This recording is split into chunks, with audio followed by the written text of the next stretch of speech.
बिस्मिल्लाहिर्रहमानिर्रहीम। अस्सलाम वालेकुम नाजरीन, आप यूट्यूब चैनल देख रहे हैं। मैं उस्मान हबीब हूँ।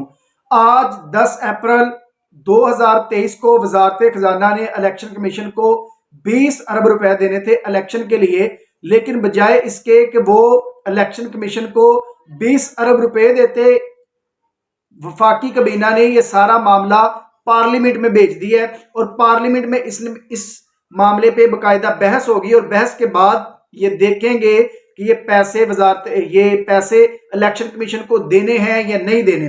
अब जो एक करारदाद पास हुई है जिसमें इन्होंने कहा है कि हम इलेक्शन कमीशन और सुप्रीम कोर्ट का ये जो फैसला है कि जो इलेक्शन करवाने हैं 14 मई को, वो हम तस्लीम नहीं करते, हम ये फैसला मुस्तरद करते हैं।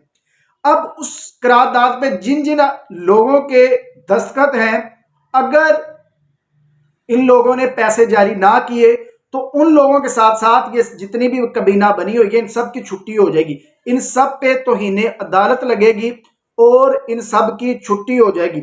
अब जब सुप्रीम कोर्ट की जानब से ये फैसला आ गया कि 14 मई को इलेक्शन करवाने हैं, तो नून लीग के जितने भी लोग हैं, पीडीएम की जमातें तो सुप्रीम कोर्ट के खिलाफ, आला अदलिया के खिलाफ बातें कर ही रही हैं, लेकिन खास करके जो नून लीग के लोग हैं वो करैक्टर असैसिनेशन कर रहे हैं, इवन दैट गालियां तक दे रहे हैं। चीफ जस्टिस साहब को कल रात को नून लीग के बासी साहब है, उन्होंने गंदी गाली दी है।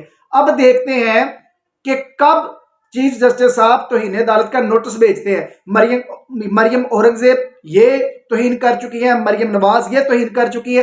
अब देखते हैं, एक तरफ पीटीआई वाले हैं, पीटीआई वाले अगर थोड़ी सी बात करते हैं तो इन पे तौहीन अदालत लग जाती है, लेकिन ये लोग जो गंदी गालियां दे रहे हैं सुप्रीम कोर्ट के आला जज साहबान को, इन पे अब देखते हैं कि इन पे अब तौहीन अदालत लगती है या नहीं। पाकिस्तान में जो लोग आइन के मुहाफिज हैं, जिन लोगों ने आइन की रखवाली करनी है, जिन लोगों ने आइन को बचाना है, वही लोग आज पार्लियामेंट में चोरों, डाकुओं और लुटेरों के साथ जाके बैठ गए हैं। जस्टिस फायज ईसा जो आजकल एक बड़ा मुतनाज़ा करैक्टर बने हुए हैं पाकिस्तान की सियासत में, और वो मुतनाज़ा करैक्टर अपनी हरकत की वजह से बने हुए हैं। पहले तो उन पे करप्शन के इल्जामात थे और वो भी किसी हद तक वो ठीक थे, और आज वो पार्लियामेंट का जो ज्वाइंट सेशन था उसमें जाके जरदारी साहब की बिल्कुल बगल में जाके बैठ गए हैं, और वहां पे जाके बैठे जरदारी साहब की करप्शन, जरदारी साहब की लूट मार, और जरदारी साहब ने जो जो पाकिस्तान के साथ किया वो दास्तान सुन रहे हैं और वो बड़े मजे से बैठे हुए हैं। सबसे पहले तो क्वेश्चन ये है कि जस्टिस फायज ईसा किस हैसियत से पार्लियामेंट में गए और किस हैसियत से उनको फ्रंट सीट पे बिठाया गया, और वो जाके वहां पे कह रहे हैं कि मैंने पहले बात की थी कि पार्लियामेंट में सियासी इशू पे बात नहीं होगी, मुझे तो पता ही नहीं था। अगर आपको किस चीज का नहीं पता, पार्लियामेंट एक घर है सियासत का जहां पे सियासत के रिलेटेड बात होनी है, और आप वहां पे जाके अब ये डोंगर चाह रहे हैं कि मुझे तो ये पता नहीं था। ऐसा बिल्कुल नहीं होगा।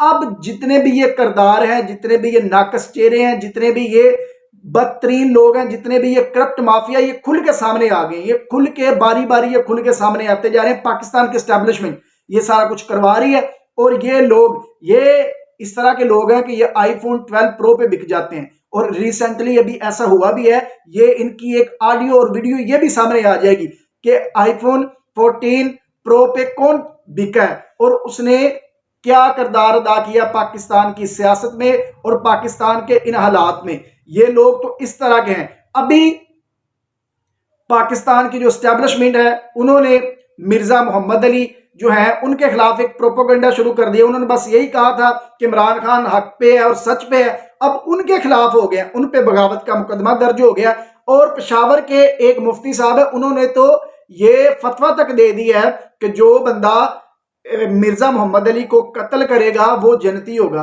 अब ये पाकिस्तान के अदारे, पाकिस्तान की हुकूमत, पाकिस्तान के ब्यूरोक्रेट अब ये पाकिस्तान में एक अंगारी, आग की एक अंगारी लेके आ रहे हैं, और अगर ये अंगारी किसी एक चीज को लग गई तो इन लोगों को नहीं पता कि उस आग के साथ साथ ये लोग खुद भी भस्म हो जाएंगे। आज नहीं तो कल ये खुद भी भस्म हो जाएंगे, और इस चीज का खमियाजा हमें कई सालों तक भुगतना पड़ेगा, जो ये पाकिस्तान की एस्टेब्लिशमेंट जो ये मौजूदा हालात में करवाने जा रही है।